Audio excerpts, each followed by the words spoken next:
people waiting. I'm one of those people, but I think we're live, Donovan. I think oh, we're live. okay. I Well, jumped the gun. but I'm always we jump in and I'm like, are we live? Hooray, we're live, I think. Hey everybody, happy Friday. Hey Donovan, how are you? I am fantastic.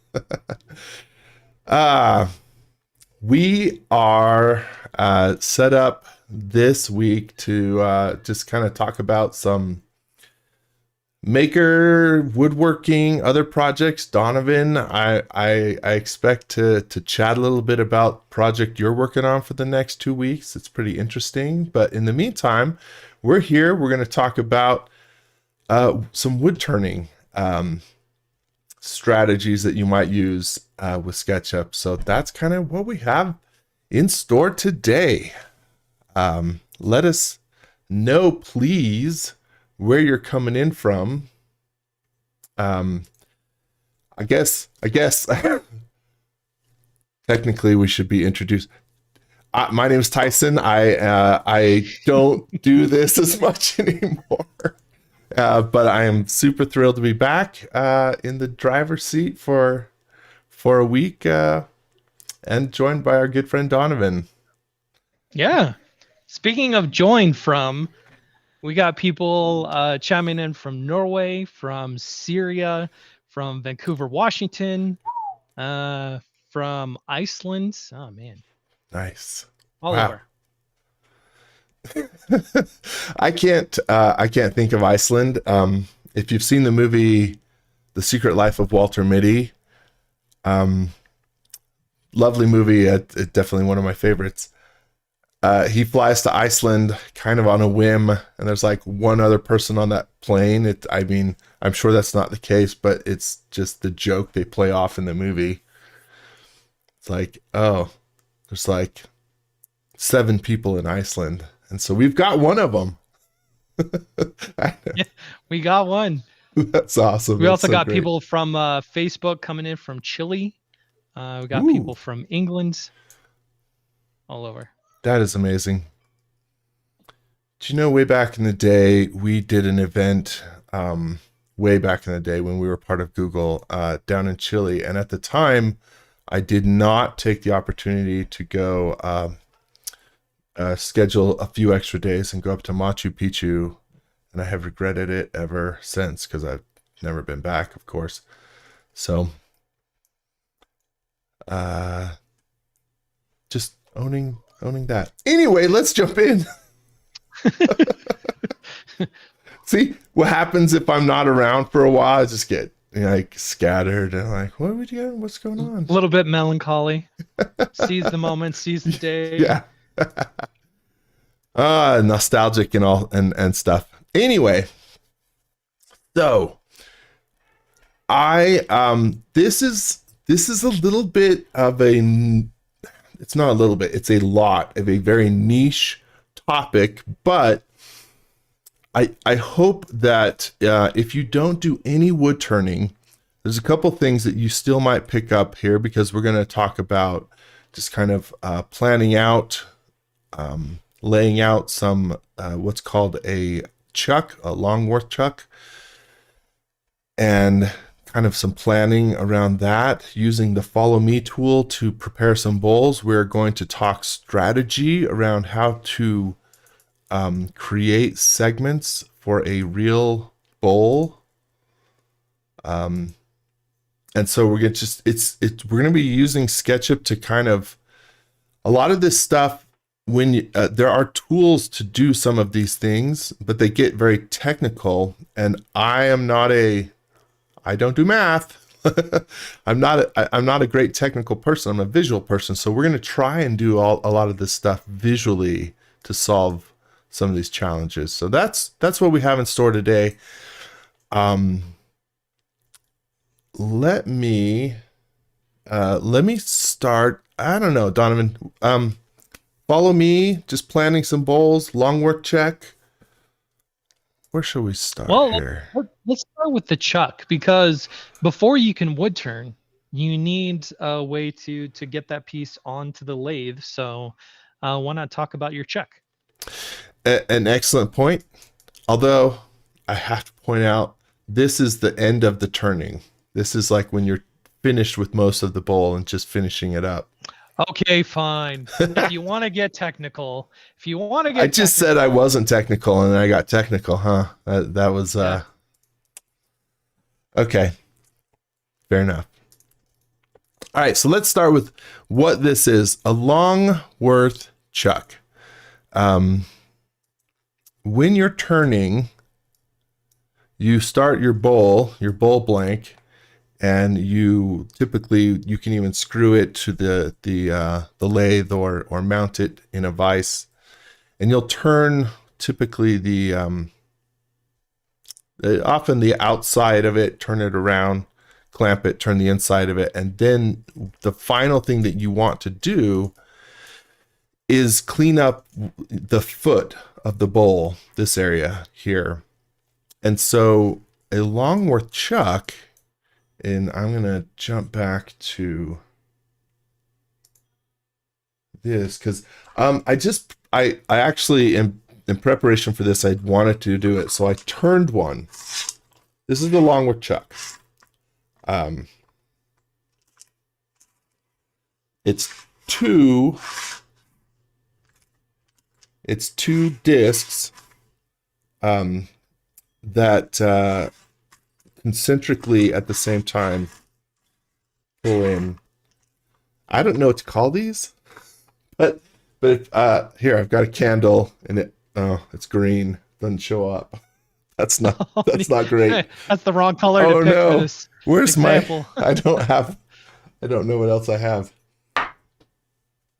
Here's this beast. Anyway, so these clamp down and clamp, and then you tighten this, and it would hold it here so that you're spinning it. Hopefully that makes sense. So anyway, let's plan out how to make one.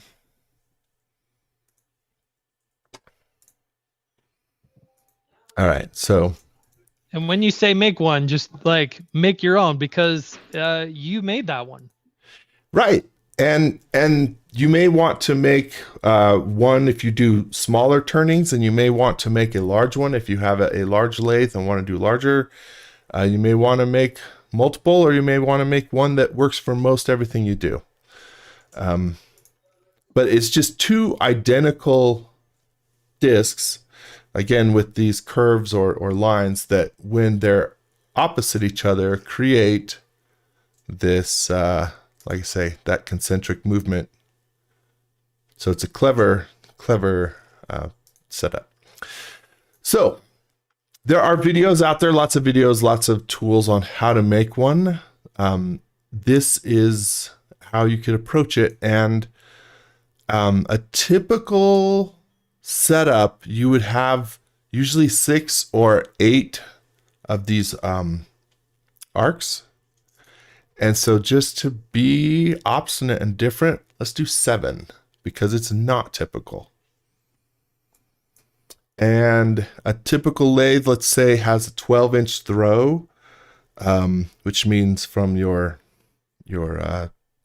turning, I'm going to get all my terminology wrong, so correct me a lot. Apparently, some people in the comments have done wood turning before. So please correct me. Wood turning. Yeah. Anyway, so, or a larger lathe, has more so. So I don't know. Let's theorize that we've got a lathe that will accompany let's say 14 inches or 12 inches, something like that.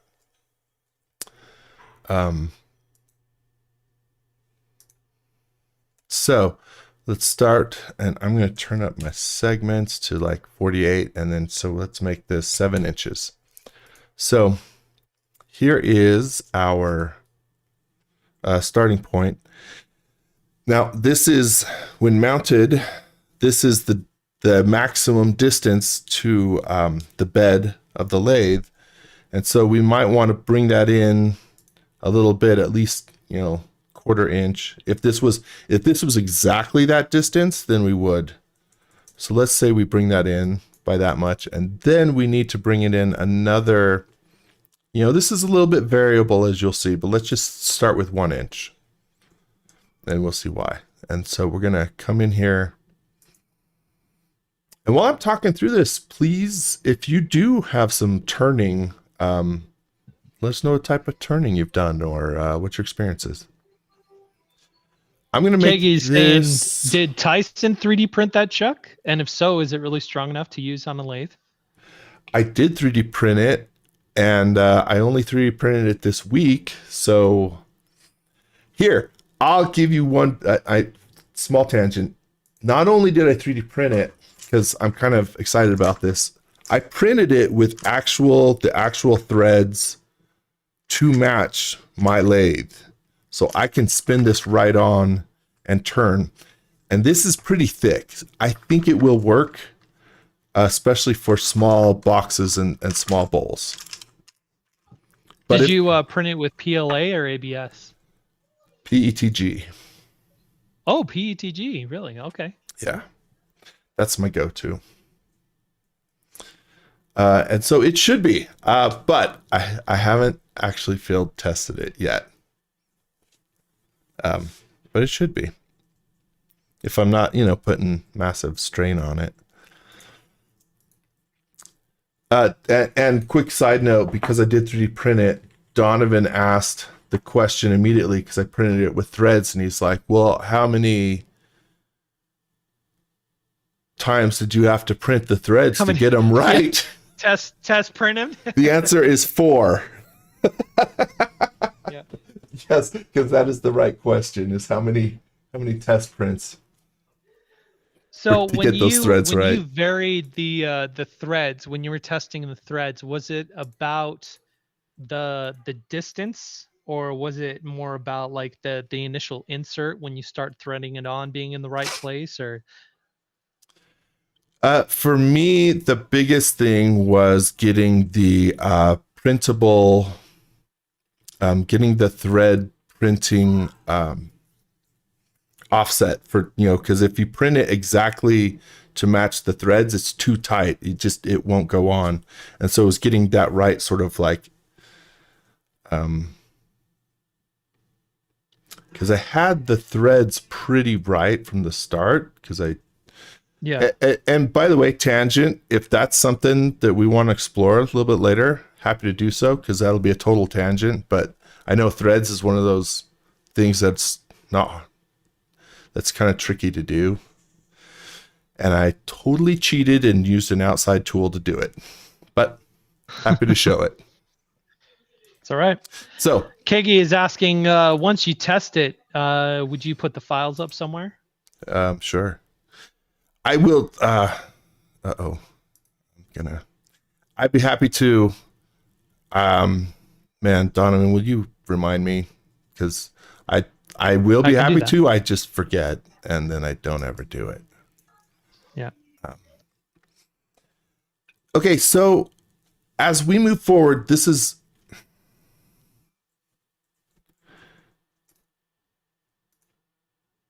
Okay, so I'm drawing an arc right now, and you can't see it. I've been running into this with our new SketchUp engine. As much as I love it, as much as I'm like, ambient occlusion is amazing, I have run into this a lot where my real-time feedback disappears. So I might be restarting SketchUp a couple times, because that's kind of the only thing I've found. Or I have to disable the new engine. So Colin, or if any of our guys are here and that's a known bug or have ideas. So I'm drawing a line, let's say from here to here. Typically you'd be able to see that even on here. I shouldn't have to be out here. So it gets weird. Anyway, when you're making a Longworth chuck, I sorry, I sort of jump all over the place. You can vary it. And so one way that I think just kind of works pretty well, once you create kind of your general thing. So again, we've said that we have a 14-inch roughly disc. We brought it in a little bit. I brought in a line 1 inch. Maybe we don't need that. We could get away with 3/4 inch. Again, can't see that. And then, so if I draw a line from here to here, I cannot abide not seeing my lines. I'm going to save this and quit and start again. I cannot stand it. Right. Colin says he's seen that too. Dubs 31 says, I like that Tyson has an IRL boneyard. It just feels right. Thank you. It kind of does.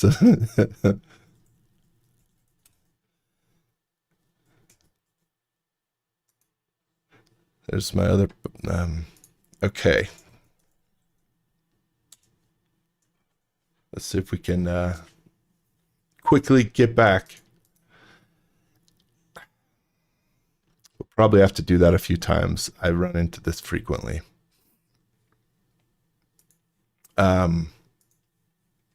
So it's pretty straightforward. So we have, this stuff doesn't have to be exact. This inner circle happens to be 3-inch, 1.5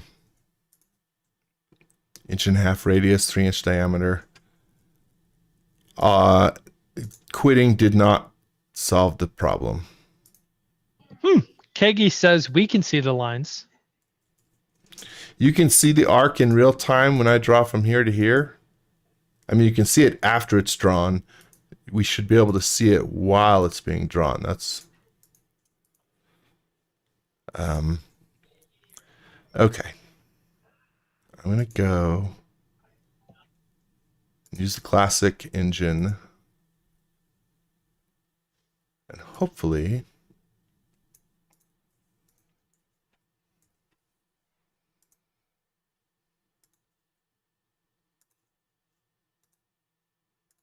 there. Oh, there it is. There it is. Okay. What I have found, this is just a personal preference. So if you look out there, a lot of, let's use the, not the 2-point arc tool, which is the usual one. Let's just use the regular arc tool. A typical will be something like this, an arc created like this, and that will work just fine.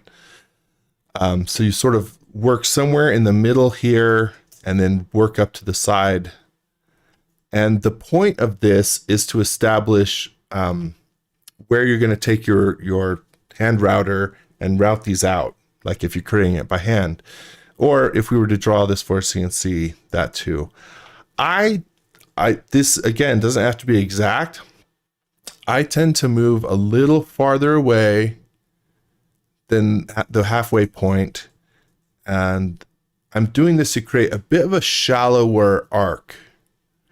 And then I might come all the way up to the point up here. So again, this is a total personal preference, but I'm creating kind of a shallower arc by giving myself a little more distance. So that's going to be my arc. And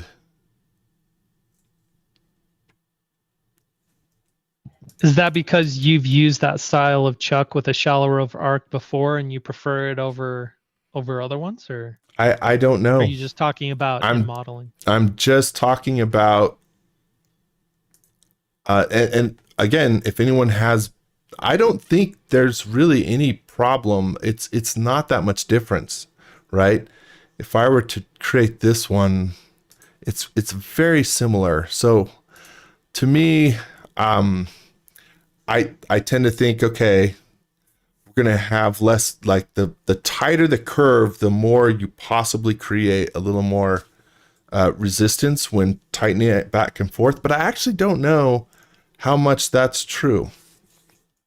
So this is just what I think will work. That's will work a little bit better, but I can't back that up with real experience. It's a guess. I'm going to dial this segment don't need to. Again, if we're just creating a reference either to measure or print out, all we have to do at this point is just say, how many of these did we want? 8, 6. We're going to do 7. But if I was doing 6, then got it. And if I wanted to, I could just say 8.5 by 11, whatever, the common printer size is. Just stick that over there, and now, redraw that and print this out, because you've got your pin, you've got your major points. So you don't even have to do any measurement. You've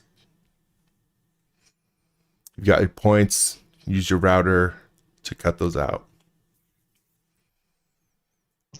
So Colin chimed in on YouTube saying not seeing feedback. So the line issue you were having before may relate to being in parallel projection as well as the new graphic engine, which since you switched it over, we can see it now. So that may have been it.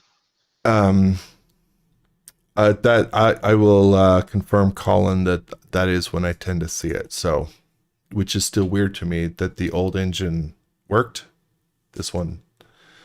But yeah, you're right. Turning perspective off has something to do with it. Let's dial this up to, let's say 18, especially if we were going to create a CNC file. But so we're going to offset that 0.25, typical bolt size.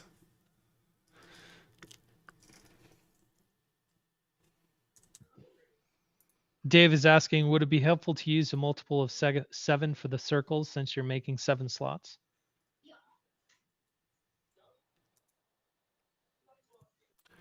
We'll make this arc 7. I don't know if that's what you were asking, but yeah, sure. Anyway, 7. So let's make a 7-sided segment. Polygon. But first, I'm going to take this and make those a component. And the reason why we'll see in a moment. So I will use my polygon to create 7. Lucky 7. There we go. And the reason I made it a component is just because it'll be easier to come in and say, you know what, the distance between here and here, because typically, let's say this is going to be plywood, is a little shallow, and we're getting very little at this point, right? So if I dial this back to, let's say here, all of a sudden I've got a lot more, and I've lost, like, until we get out here, like, the bowl that we'd be able to clamp there, we just lost what? A tiny amount, yeah. Oh, tiny amount. Okay. Well, it's essentially straight at this point, right? And that means we're not getting closer to the center. We're not getting tighter at by this point. The arc is so flat that we're losing very little. So that's why I did that, so that we can have, now we've got 5/8 inch, and if we wanted to, we could dial it back even more if we so wanted to say. Now we've got plenty of meat in the plywood. And that's it. So it's very easy to plan out a Longworth chuck based on the size of your lathe and how many, like if you want, like say 5 or 6 or 7 or 8 pieces coming in. And then you can, to me, it's just, you can measure this if you want, right? You could just start, if you made this, so I made this, I was a little bit arbitrary, but let's be less arbitrary. If we want measurements, then let's say that was close to 4.5 or 4.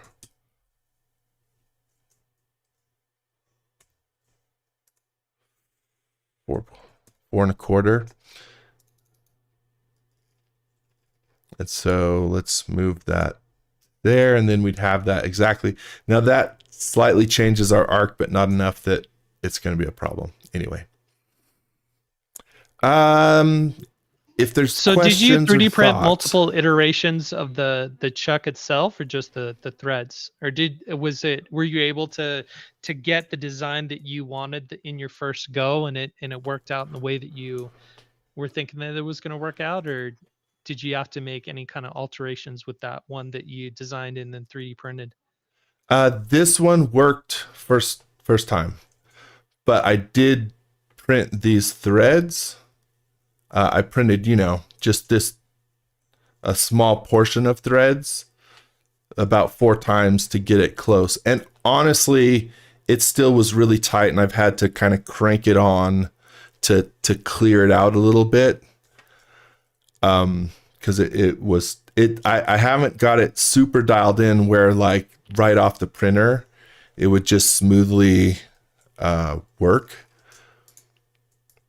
But the rest of this, that part is pretty easy, right? All of this, there's nothing, unless your print actually goes bad. There's nothing about any of this that's right. You create your arcs in the same way we just did. And so I wasn't too, I did print this internal, a typical thing, you'll just put a bolt through there. Like, I could have just left a hole for a 1/4-inch bolt, but I actually printed, let me see if I can take this apart real quick. I did print, and this is not where we were going, but sorry if that cut off. I did print this. If you look at that thing, it has a larger inside. And I printed, again, I don't know that this is necessary at all, but I printed it to fit, just being a little bit larger also. And I printed it, with the bolts that they just directly fit in. Yeah, Ahmad saying in the comments, why not just insert a metal bolt instead of printing the thread? Which, yeah. I did not print the thread to hold it. I printed the thread to attach to the lathe, because the lathe stock is 1 1/4-inch diameter, 8 teeth per inch thread. But you're right, the bolt part, that was not entirely necessary. I was having fun. So has somebody else done this that you saw and were inspired to make one your own, or is this something that you're just like, hey, I need this thing, go into SketchUp, design it, 3D print it, and make it? I have wanted to make a Longworth chuck just out of plywood for a while. I haven't turned really large bowls, but I've turned a few, just let's say this size, medium-sized bowls. So I've been meaning to make this plywood version, and whether use a router or CNC, either will work fine. The 3D printed, this was a result of, like, just returning to this idea and being like, wait a second, I could print up to, let's say, a 9-inch one. That could be interesting. And I did find there are several out there, but again, I didn't find one that had the direct attachment. And if you have a smaller lathe, then you've got a 1-inch by 8-inch per thread. So I'd have to reconfigure it to make it available for that. That I did not find. But there are examples out there. I'm not going to say I, pioneered this. It works really well, though, as far as it's very smooth. It works quite well. Um,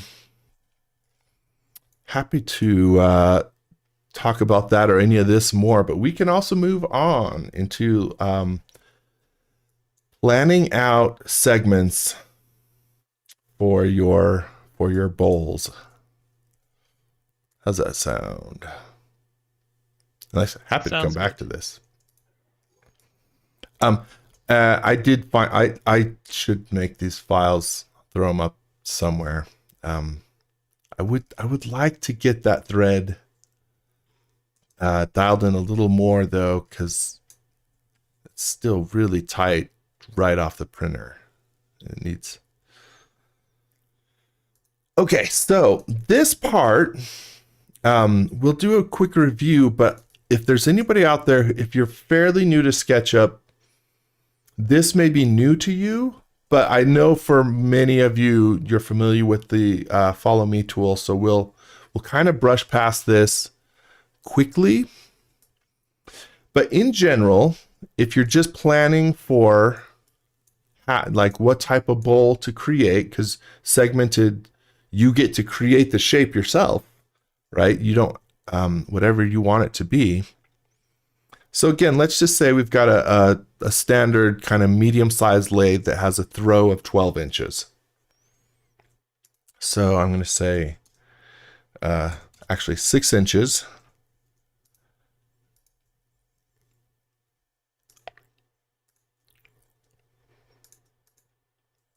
Right, so that's the width of half of the bowl, and then I will just draw a circle down here.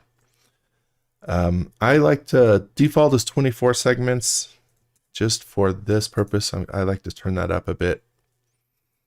And then we're just going to play with shapes. So the Follow Me tool, as a really quick, like how it works.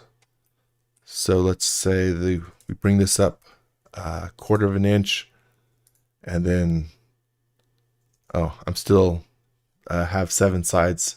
Let's dial that up as well. Let's say 15 sides, something more. So the Follow Me tool, we just need to create a shape like this. That's going to be the profile of whatever we're creating. It's like cutting paper snowflakes. Which you are very expert at. Do you guys know Donovan has cut thousands of paper snowflakes to hang around his house because he's insane. I wouldn't say expert. I would say zealous. I'm not expert. If anyone is expert, you could claim that. You are also zealous. So you create the profile, and then if I select my circle, select the Follow Me tool, and click on our profile, it creates that bowl for you. And, so we have a nice kind of large, shallow dish.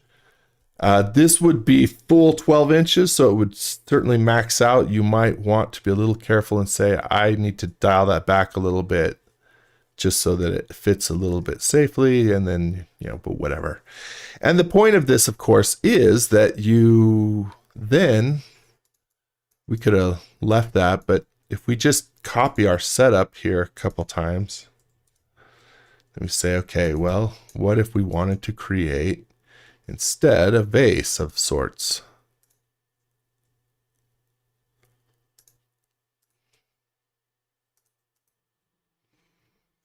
And so this time,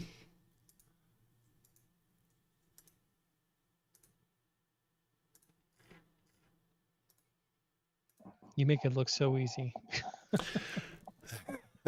This is why we've talked about this before. This is why I always insist on having a flat surface to draw on. Don't try and draw arcs out in free space. That part will cause you grief. Kegi is saying, I missed the start, so I'm not sure. Is Tyson covering, or is he back for good, or is this a guest session? Yeah, I'm a guest. We'll call it a guest. Yeah. I'm not back. Recurring guest? Can we say recurring guest? I hope so. I hope, Yeah. I hope that's the case. You bet.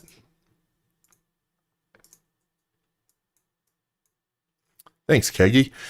And the point of this, again, if you haven't used this tool, you want to center it on your circle, so that it's going to revolve exactly around that. But again, same thing, circle, follow me tool, and we can see what our vase looks like. And if we look at it and we're like, that is chunky, let's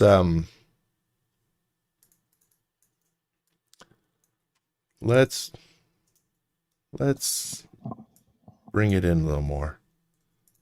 Keggy says, "Boo, shame, you've been missed." Thank you. You know, something more narrow and maybe more narrow, but we bring the foot out and we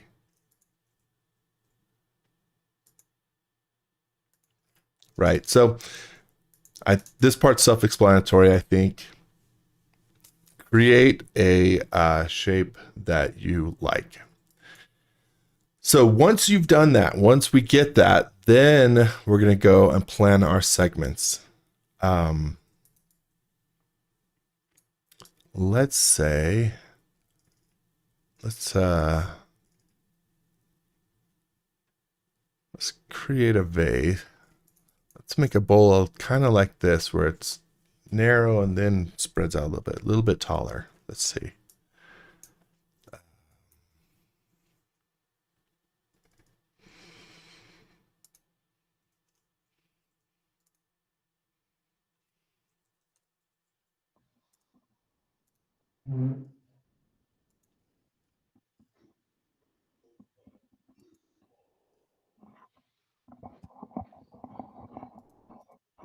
And I suddenly have Skilo running through my head. Elo? I wish I was a little bit taller. I wish I was a baller. I wish I had a girl on a phone I could call her. Okay. Gotcha.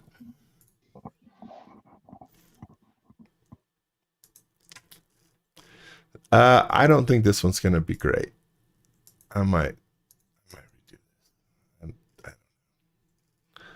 That's the point, though. Guess we're going to find out soon, huh? Right? That's the point. Yeah. Let's find out right now. How I don't love that profile.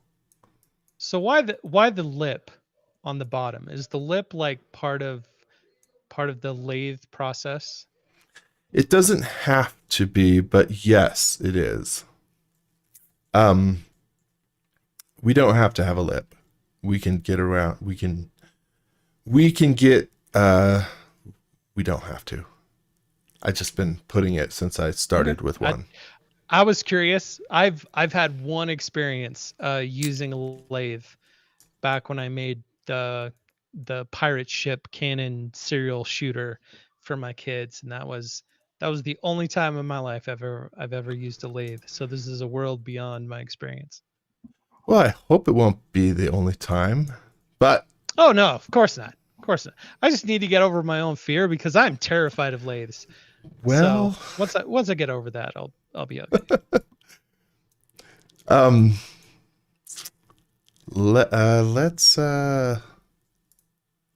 say this one still does have a bit of a wider foot, but let's run with something simple like this and keep moving forward. I tell you what, buddy, I made a mistake once when I got my first lathe, which was kind of a medium-sized one, and I just went out there and I had a cheap chisel or two, like a roughing gouge and a simple bowl gouge or something, and I just dug in and I threw up some pieces of dry oak on there and started spindle turning, and I got so many catches and I was like super sketchy. But the point of that being that like I finally got to the point where I sort of like learned to calm down and to approach it a little more less aggressively, because I don't have the technique down. If you have technique, you can be more aggressive, but I didn't. And then I was telling my wife, I was like, oh, this is super cool. You want to try it? And she got on there and immediately got this massive catch, threw the tool out of her hand, almost threw the chunk of wood at her, and she never went back, and she hates me since. That's not true. But I'm saying that to sympathize with you because it can be very scary, even if you're not turning out something large. Well, I made the rookie mistake of somebody that's never been on an airplane and like prior to their first flight watches airplane accident videos on YouTube. So again, I made the rookie mistake of being like, all right, what could go wrong with the lathe? And then finding out pretty quickly what can go wrong with the lathe and being terrified from it. I've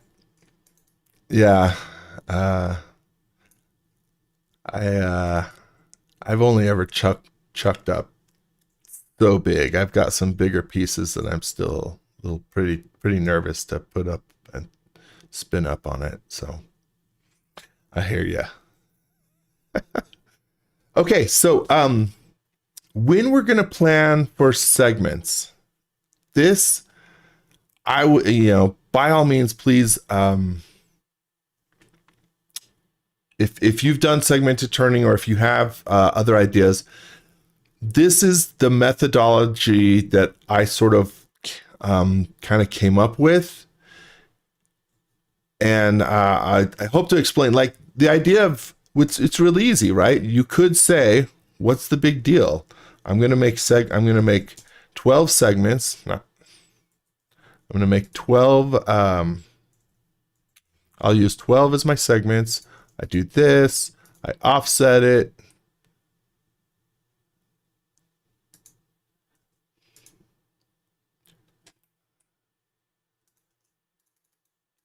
Okay, that's my first ring. And then I'll do it again. 12 sides.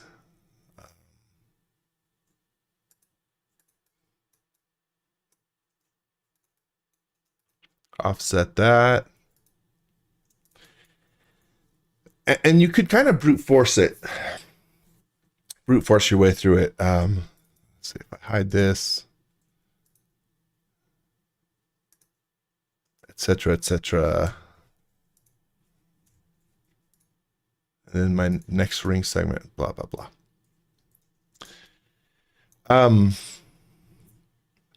Let me show you what I think works.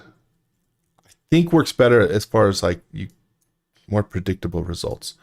A couple things that will be helpful to know from the start. Let's say I'm going to be using, in my case, I've got like this maple flooring that's, by the time I repurposed it and milled it down, it's 5/8 inch thick. So I know that from the beginning is that's going to be the most of my pieces are that. So I'm going to take and make myself an array.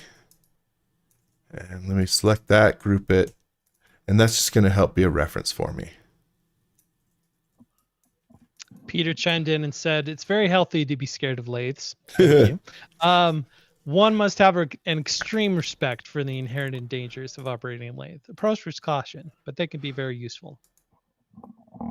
Yeah, I love it. I absolutely love it. But yeah, I'm with you, man. I'm still scared of it. So I'm scared of most of my tools. A healthy respect. I think anyone who does that, everybody understands that. That's just, if you don't have a healthy respect, you're asking for losing some fingers. The other thing that we should plan for is the base of a segmented bowl can be done a couple ways. You can create segments, but often it's just a solid block. One of the reasons you do a segmented bowl, aside from that you can create interesting patterns, of course, is that we don't all have access to large chunks of interesting wood to throw up on the lathe, so we use this as a way to still turn larger bowls. So in our case, we're going to say that this bottom piece is one solid, and we're going to start here. So I'm going to group this, make a copy, and we are going to just use the move and scale tool and basically get close to, so, right? I don't have to be precise on this. In fact, it probably helps if I have a little bit of gap, but then I could either use the move tool or edit tool. I'm going to get fairly close. So I'm going to do that for each of these rings, each of these, pieces. Just kind of move it. Maybe while I'm here, I'll just do all of this side.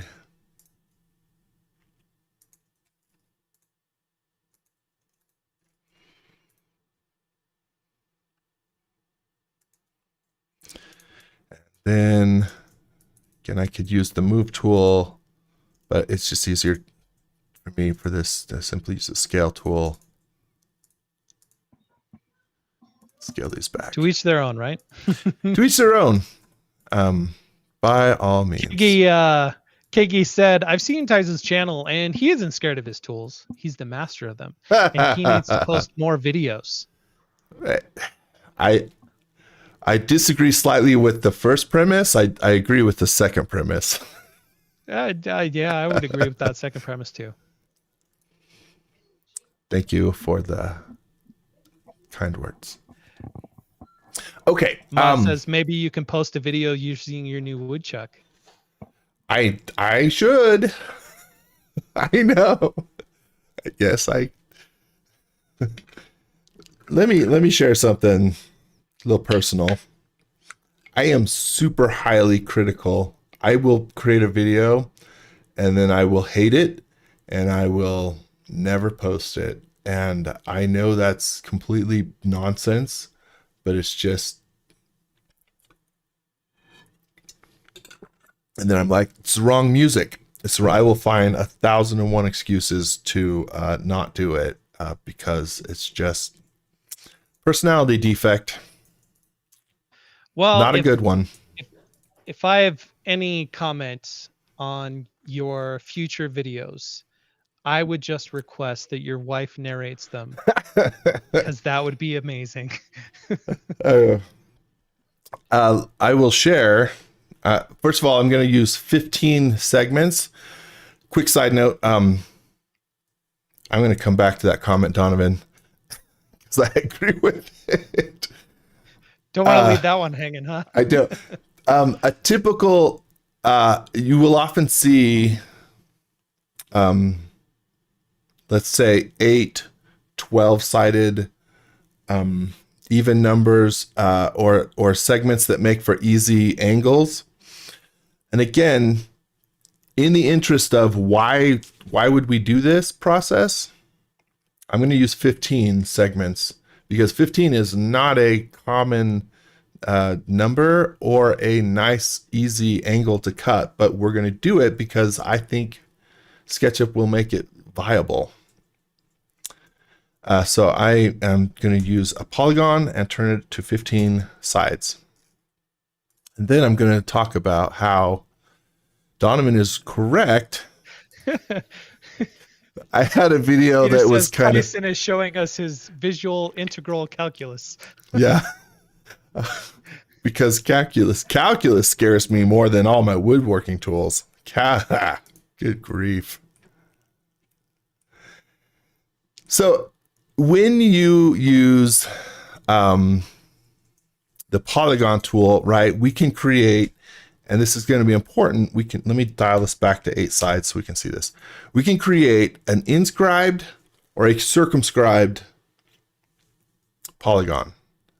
If we look at this, you can probably barely see that, but if I toggle this, you can see that I'm toggling between the distance, radius distance being on the inside of this 8-sided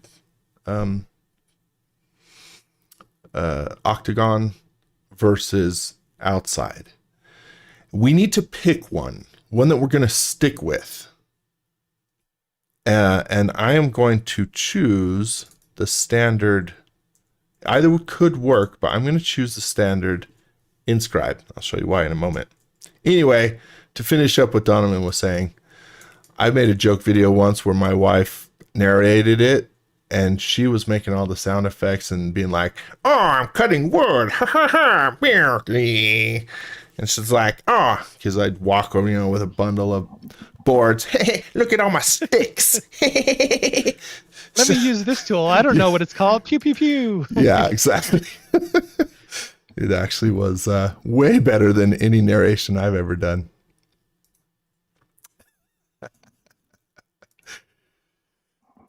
So, one of the things that we can potentially do with segmented turning is it, and in fact, we will at least vary it by, we will at least, to show what I'm talking about,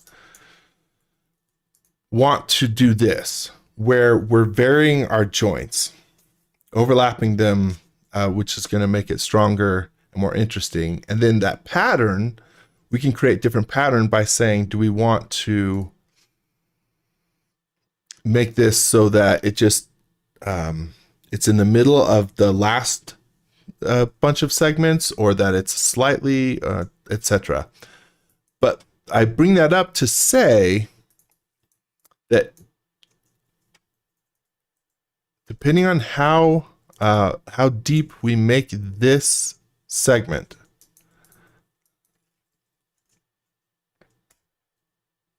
back to 15 sides.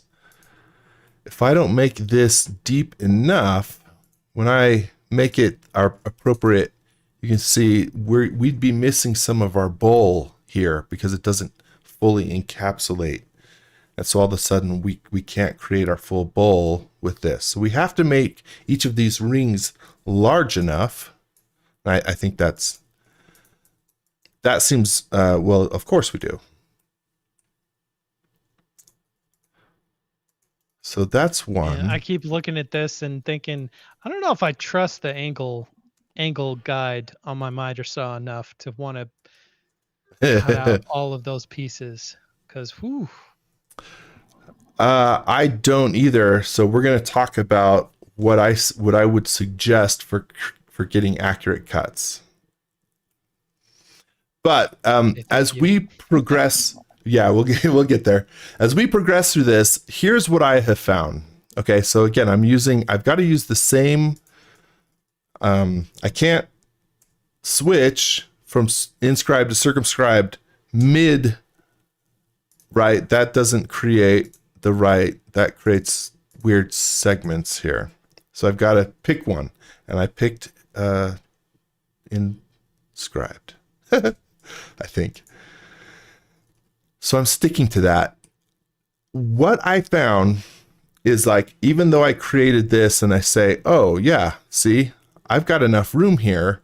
When I bring this up, this is where, and especially as we, I want to be careful because again, I don't have enough board here. So what I have found, this is what I suggest, is for that center one, you can go directly to your reference. And for the outer one, don't go to this one, go to the next one above it. But then we're going to pull to here. And that will give us enough leftover. And some of these will have a little more leftover than others, but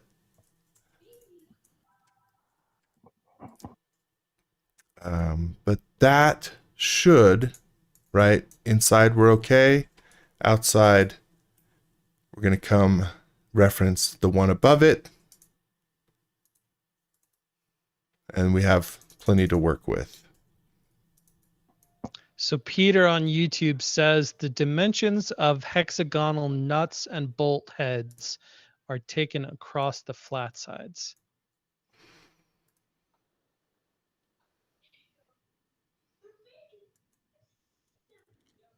I You're just referring to the inscribed versus circumscribed and when to use one or the other. I'm I'm not not sure. I'm not entirely sure what that reference. Also, I'm grouping these as I go, right? So I don't uh, lock them in with the one below it. Anyway, so that's, let me quick. Amongst all the talking, I hope it also becomes clear that this is always faster, more fluid when you're not. It still takes a few minutes, but definitely.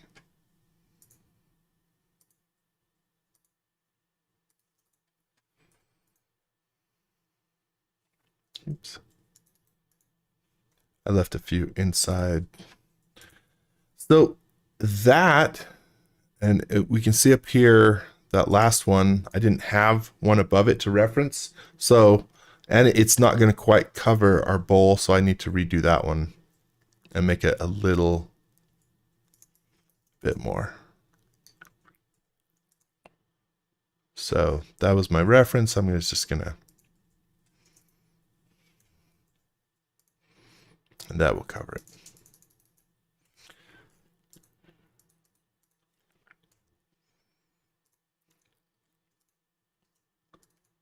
How many times have you done this segmented bowl turning? I have never actually taken one out to the lathe. This is all. Oh. Again, that's where I say if anyone does and they're like, this guy's full of nonsense, I might be. Yeah, I guess this would be a good live to have someone like Ashley Harwood on here. Oh, wouldn't it? Just yeah. Although telling you. I don't, has she ever, I mean, she's certainly capable. She doesn't typically do segments, right? That's not her thing. I don't know. Maybe. I only know that like I still remember the first time I saw her in person turning because there was like a 6 foot long shot of of string. I don't even know what you want to call it, of wood coming off the stuff that she was doing it, because there was so much. She was carving so deep and so aggressive that it was just shooting threads of wood out into everywhere, and it was fascinating to watch because I'm like, wow, you are much braver than I. Oh, she's amazing. Peter Absolutely says amazing. theoretical bull turning is a new sport. What I just did is turned each segment and then the adjoining one by 15 degrees. One thing that I didn't talk about yet, but if you want to, again, visualize your bowl and what it would look like if, depending on your degrees here, we can talk about how to create this. Again, just as you're planning out your bowl. So we'll come back to that. Yeah. Ashley and there's other people, like when they do green turning large bowls, there is a splash zone, and it is like within 10 feet of that lathe, you've got ribbons. You won't get ribbons with segmented turning. That's why I don't.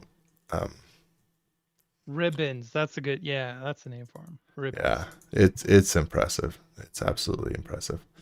Okay, so now that we have this, so we're like, okay, we've got our plan, we've got our segments.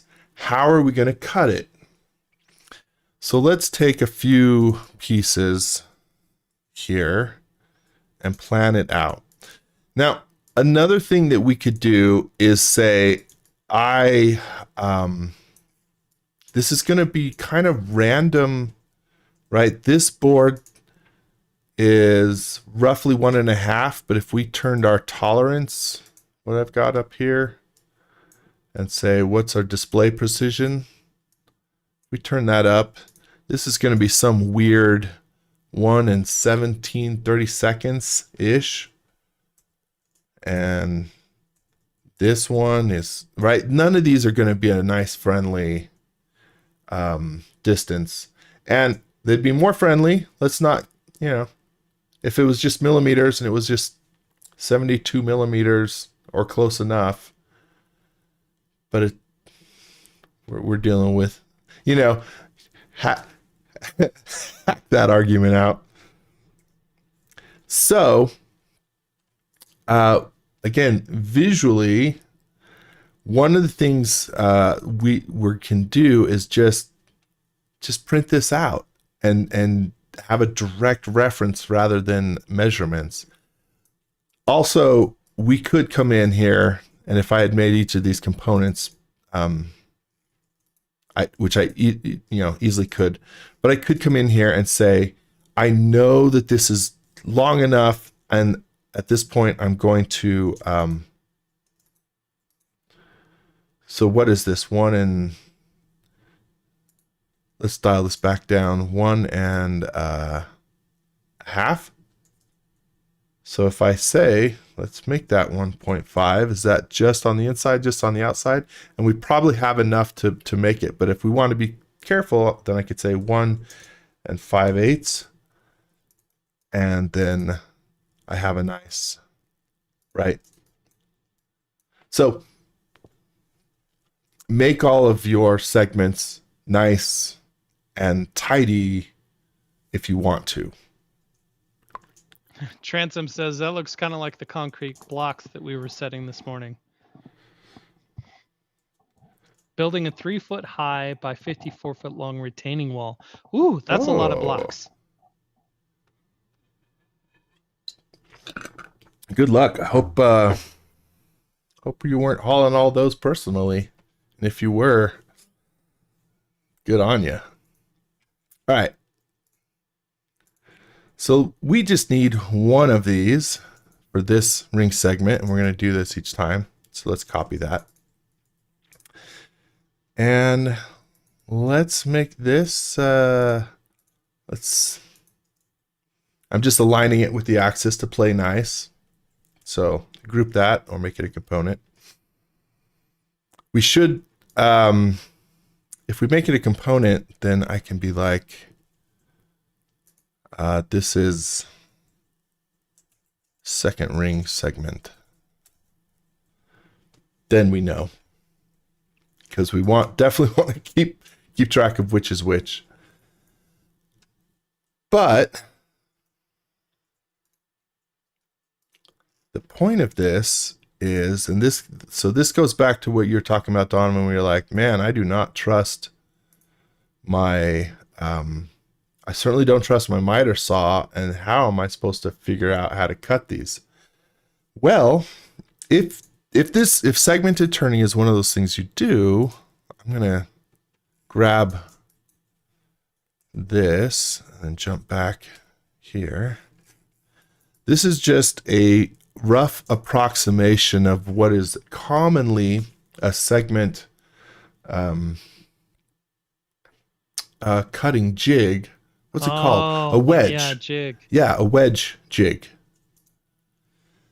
And the way that this works is very simple in the sense that, okay, you just create your sled on your table saw, right? So this is our saw, and this is your sled. So you're moving your sled back and forth, and you create 2 arms here. And these arms, look, I put a nice little snap in here. Snaps. And these arms rotate, right? And what you do, so let's just rotate these arbitrarily. The way that you would set this up, I think, and again, I'm delving into aspects that I think would work based on experience that I have done similarly, but I have not actually cut these out. The angle, this angle is going to be something nutso. It is, 24, that's not nutso. What was I going to say? I don't know. What are you going to say? Let me... If it's not nutso, then what?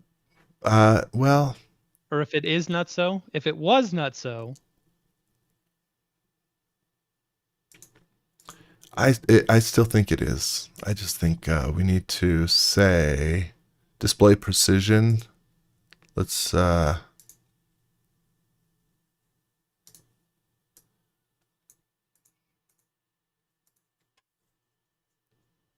because this has to be super exact.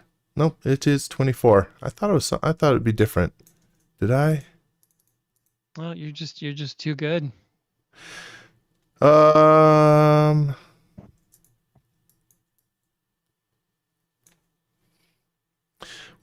the point will still stand here. We're still going to move forward.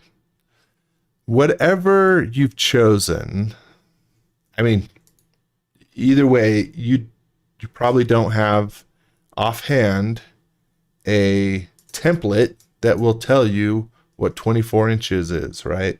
Or 24 degrees is. So what I like to do is just print it and then use it directly. And I will take something like this and print it on cardstock. And then if I really need to, sometimes that's enough.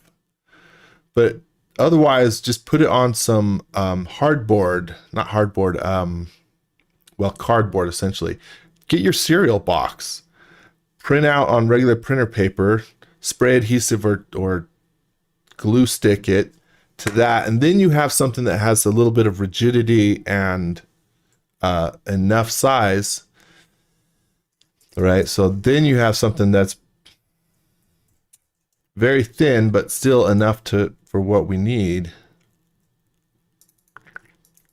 And I think you'll be better served if you actually make this wider. But yeah, we're just going to use it as a direct reference to set our fence. That is pretty cool. I need to utilize jigs more in my making endeavors because I definitely don't use them enough. Yeah, huge. Oh, people in the comments are saying that yeah, it would be 24 because 15 segments of 24 is 360 degrees. So yeah, yeah. So thank you. Yes, should be chipboard studio RT chipboard. Thank you, chipboard. Yeah. But yeah, so anything that gives you a little bit, like I say, if you print on heavy cardstock, it might just be enough. But chipboard, then yeah, you just take it over to your cutting mat. You very carefully cut this so that you have an exact wedge. And I'm not going to be pivoting from my pivot point, but these, you would stick this. In this case, we do need to be careful that this edge here stays parallel with this edge. So we might want to do something there, but ultimately what happens is we take we use that wedge to line up our two arms of our jig. And then what we'll see is that so I'm going to make this unique. What happens is then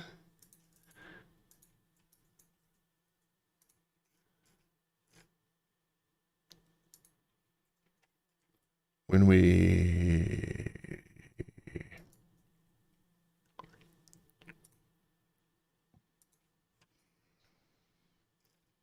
on the back end. Okay. So if we were to, so you take your board and it's, got a straight edge. And so what you do is you just come in and you cut that first bit, wherever. And then you have the first angle. And then we have, by the way, since we're using 15 for all of our stuff, once we lock down, our jig here, it's going to work for all of these all we need to do is change how far away our fence is. So now, once we've got that piece cut, we flip it over.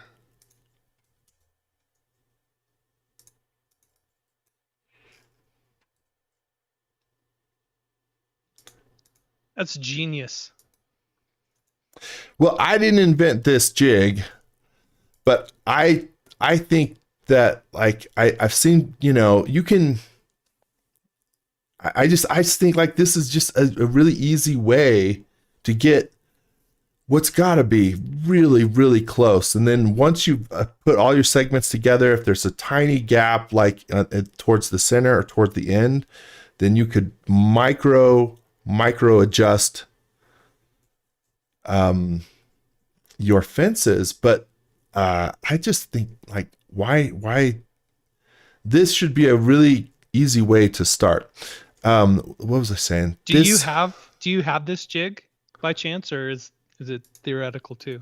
I don't. I have one very much like it, but in my case, it's a 90 degree that pivots, and it's genius in its own way. But I don't have this one with the two pivoting. Easy to make though. Wait, that is.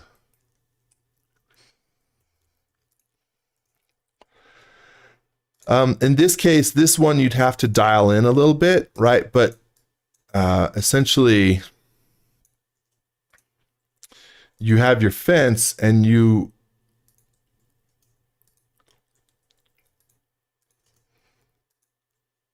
so your whole assembly here, because we cut it the one side, we flip it over, put it on the other side of the jig.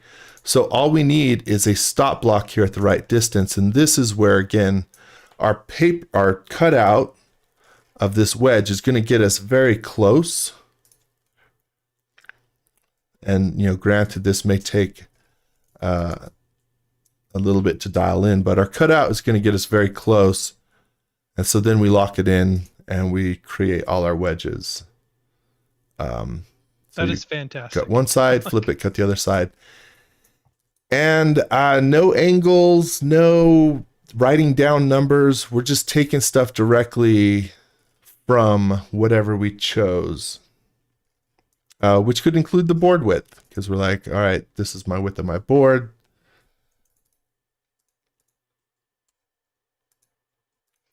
One thing that I would suggest,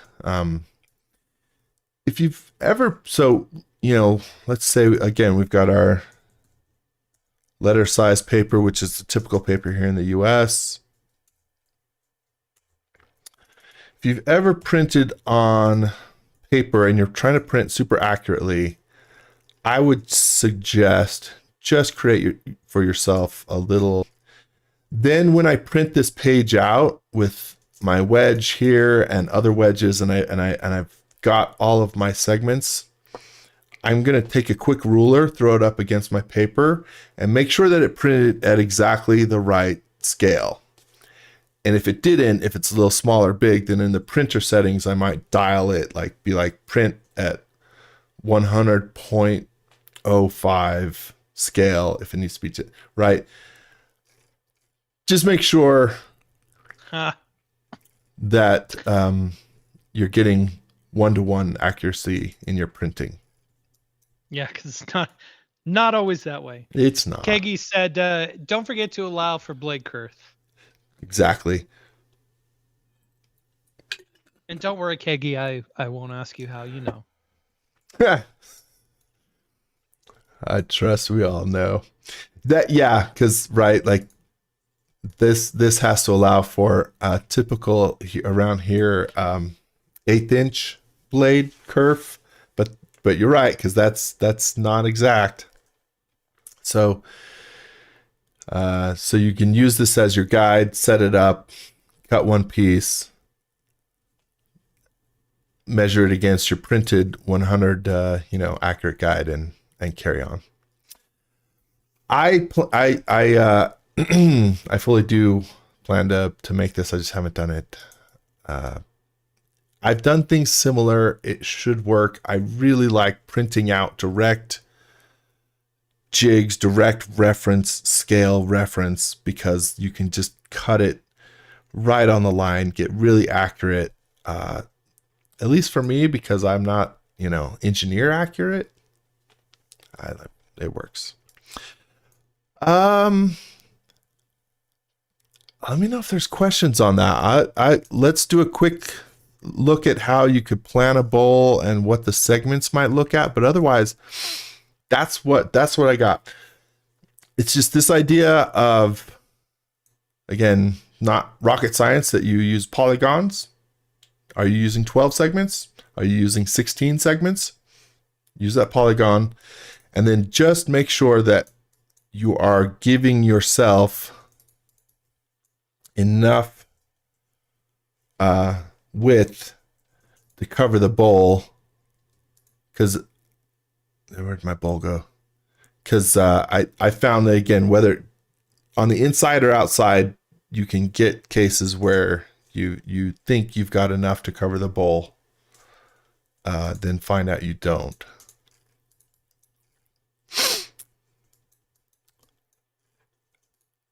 So let's take our example here. And this is just one way to quickly do it. And what did we use? 5/8 inch. So we have,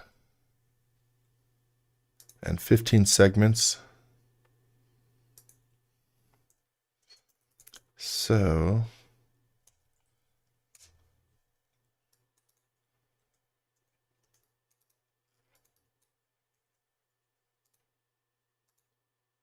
five eighths.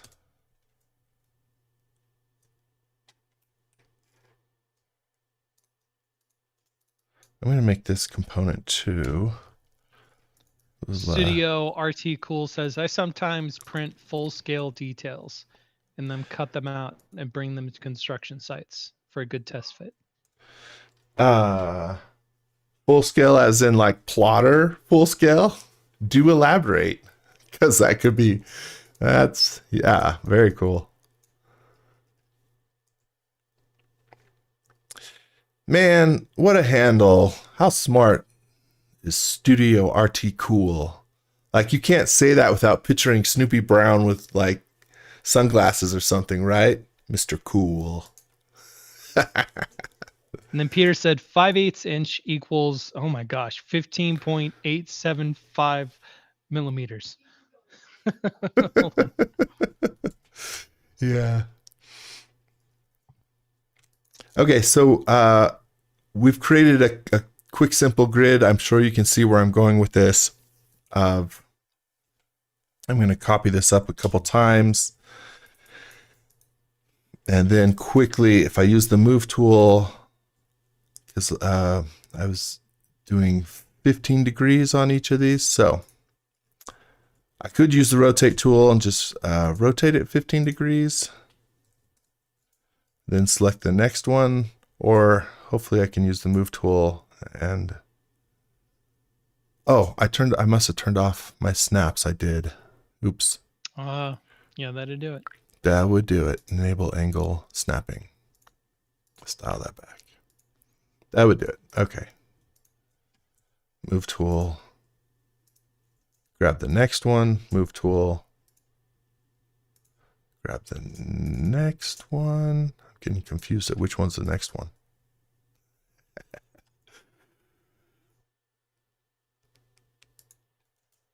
One more. All right, so we've got these rotating at 15, which is what we wanted. And let's take this setup.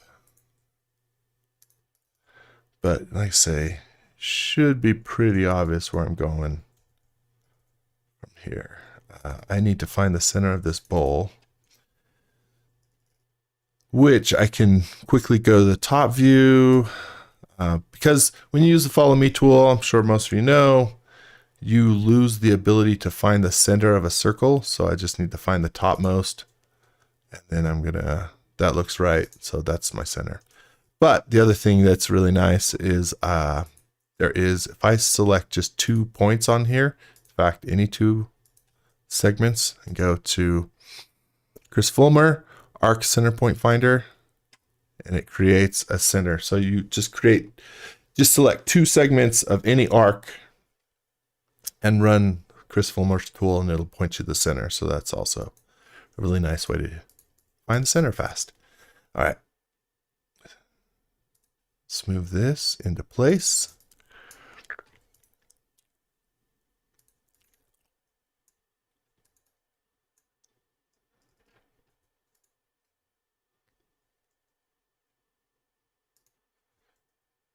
Oops.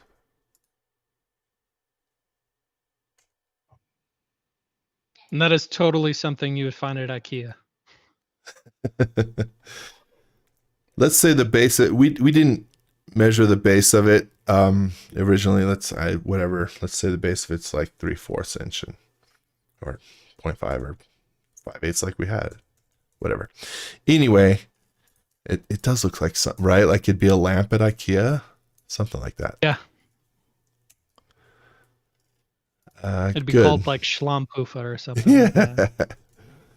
So if I go into my bowl, I'm going to select everything, right click, intersect with faces, with model. It's going to intersect with all those lines. And then when I look at it, I have a better understanding of what this is going to look like with all the segments.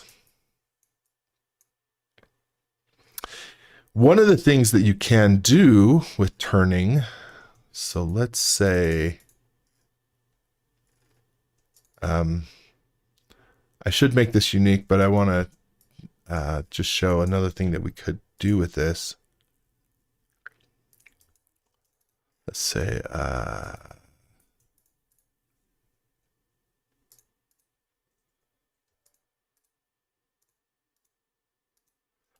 make these unique. And then I need to select these and make them unique. If I wanted, it's not going to matter but if I want to preserve, and I'm going to make these. Kegi says, it's so pretty. It's so pretty. And then Ahmad says, flip it, and it could be an Eskimo house. Oops. 16. Oh man, it reminds me of growing up in Montana, and we used to take like those square milk cartons, and whenever it would snow, we'd like pack snow into the milk cartons and like create snow blocks that we can then build igloos and forts and stuff out of. It's fantastic. Ooh. I don't get that opportunity down in Montana, but you know, I mean, down in Oklahoma. No, you don't. No, I don't. I'm gonna have to come in here to find my center. But oops. I'm sure some of you can guess where I'm going, because there are some turnings where between each segment you can plan to insert like an alternate, a different colored wood. To again, people get so amazingly fancy with their turnings. Just it's crazy. All right. Yeah. I've seen some, because the algorithm feeds me this stuff. I've seen some that are like 8-bit art. Yeah. In segmented bowls, and it's just incredible. Just really beautiful stuff. So in this case, if I wanted to say, I want to quick kind of evaluate what it might look like if I did that, if I inserted, by creating a little bit of depth in my IKEA lamp, then I've got, something like this. Goose says I should visit Colorado in January. I agree. Oh, Donovan's on board with that. I know that. Um, Donovan, that's as much as I got. We could create another bowl. We could go through this process again. But also we can just let everybody go watch the Olympic Yeah, ceremonies watch the Olympics. because they're going on. And holy cow, some of you stayed with us when the opening ceremonies has started, which I think it has. Mm-hmm. That's mighty supportive of you. Yeah, thank you everybody for being here. It's been fantastic to hang out with you. So I don't know. Were there any comments or questions or thoughts along our path? We did get a little. I hope we finally landed somewhere because we talked about a lot of things along the way, but I'm happy to call it good at this point, or I'm happy to review anything. Kegi says, I had the Olympics on the TV in the background. This was much more entertaining. Oh, that doesn't speak well for the Olympics. The challenge, Tyson. The challenge now comes to make a bowl with the chuck you made and make a video. Yeah, I know. You're absolutely right. Yep. If you wanted a call to action, this could be your call to action. Well, also, I can go into more detail in a separate, like my personal channel, because I would probably CNC this, and talk about and share. Could share that file, but I do need to make a larger Longworth chuck. Does anybody out there? Here's a rando. Longworth chuck. That's what it is. I forever and still think of it. I just want to say Longsworth chuck. I want to put an S in there. Longsworth chuck. But it's Longworth chuck. I believe it's named after whoever sort of did the original. But I always think that it's Longsworth chuck. And then when I search for that, it doesn't give me all the right results. Maybe that's the British variation of it. Yeah. I guess says he's here to watch the gold medal in modeling, in 3D modeling. Oh, Goose. Yeah. I don't know. It's scorecards out there. It was a 9.2, 9.3. I'm biased. I'd give you 10 every time, man. I know you are super biased though, but appreciated. Okay. That's it. I hope that even if you don't do turning, that there's something in there that might be of interest. And if you do, I hope any of y'all will make some stuff, and I will do it. I will make a segmented bowl using this method. Yes. I will do it. Goose says, did you save? Because if so, then 10 out of 10. Save. I did. 10 out of 10. 10 out of 10. Kegi says 9.9. Would have given you a 10, but you need to promise to do more videos for your channel. Oh, didn't quite stick the landing for Kegi. Yep. No. Tough crowd. What can you do? Now you guys are the best crowd. Okay, thank you. Super thank you. Thanks, Donovan, for hanging out. Oh, Donovan, just as a quick heads up, if y'all aren't following Donovan, plug your channel. What's your Instagram? It's called Geek Dad DIY. Geek Dad DIY. Donovan does share way more frequently than I do because he's good about that, and he is building a whole new Zelda house over the next 2 weeks. He was commissioned to do it, and he is remote building this thing. Yep. So check out. I am in Utah. It's not a Zelda house. It's a Gravity Falls. I am building the mystery. Building the mystery shack from Gravity Falls. Okay, there it is. check, Yep. follow Donovan and his stories as he builds along that, because he is going to be, that's going to be awesome. But also, good luck, buddy, because I'm sure you Thank you. have. And he just recently completed, talking about segments, he recently completed a nook in his own house that is a beautiful replica of a Hobbit door and a Hobbit kind of dwelling. Beautiful work. That was amazing. So check that out too. Yep. That's all we got. Cool. Let's call Thanks, it. Tyson. Let's call Thanks, it. everybody. Thank you so much. Everybody have a good week and a great weekend. Cheers.